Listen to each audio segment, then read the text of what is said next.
হয় এয়া সনাতন সভ্যতা প্ৰতিজন হিন্দুৰ ওপৰত আক্ৰমণ 22, 24, 30 আৰু আজি 6 এটা অন্তৰালৰ মূৰে মূৰে হিন্দুৰ ওপৰত আক্ৰমণ কৰি আছে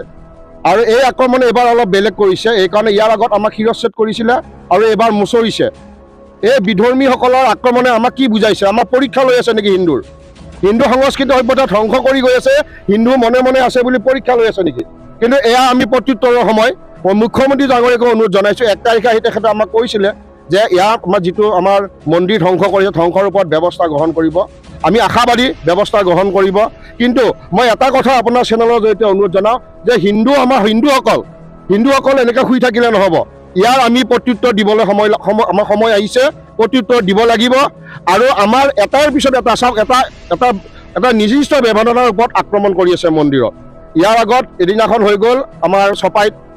চুৰি হৈ গ'ল তাৰ পিছতে আকৌ 6 দিন 5 দিনৰ এটা অন্তৰালৰ মূৰে মূৰে মন্দিৰবিলাকত আক্ৰমণ কৰি আছে আজি এতিয়া ইয়াত কমাৰপাৰাত 3টা মন্দিৰ এটা ৰাজহুৱা মন্দিৰ আৰু 2টা ব্যক্তিগত মন্দিৰ আৰু চাওক ইয়াতে যে বিধৰ্মী জড়িত আছে 100% নিশ্চিত তেখেতসকলে কালি বুলি কৈছে কিন্তু যিহেতু মনসা চিনি নাপায় এতিয়া মনসা মন্দিৰো ভাঙি থৈ গৈছে গতিকে তেখেতসকলে ভাবিছে এইটো কালিৰে মূৰ্তি হ'ব গতিকে কালিৰ মূৰ্তিয়ে হওক মনসা মূৰ্তিয়ে হওক এই আক্ৰমণ প্ৰতিজন হিন্দুৰ ওপৰত আক্ৰমণ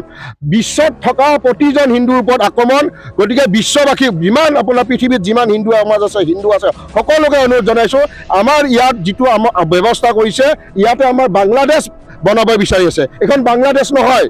এখন ভাৰতবৰ্ষ এটা কথা হ'ব এখন ভাৰত হ'ল হিন্দু ৰাষ্ট্ৰ হিন্দুৰ দেশ গতিকে ইয়াতে বিধৰ্মীৰ উৎপাত এনেকৈ সহ্য কৰা নহ'ব গতিকে পুনৰবাৰ মই মুখ্যমন্ত্ৰী মহোদয় অনুৰোধ জনাইছোঁ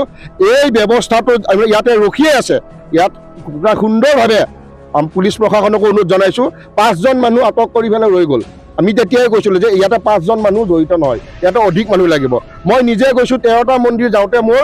5 ঘণ্টা সময় লাগিছে গতিকে চোৰে এই 5জন চোৰে 13টা মন্দিৰ ভাঙিব নোৱাৰে ইয়াতে আৰু মানুহ জড়িত আছে গতিকে এই তাৰ আওতাই দি ইয়াত যদি মানুহক বিচাৰা যায় নিশ্চয় ইয়াৰ ওলাব গতিকে মই জিলা প্ৰশাসনক অনুৰোধ জনাইছোঁ যে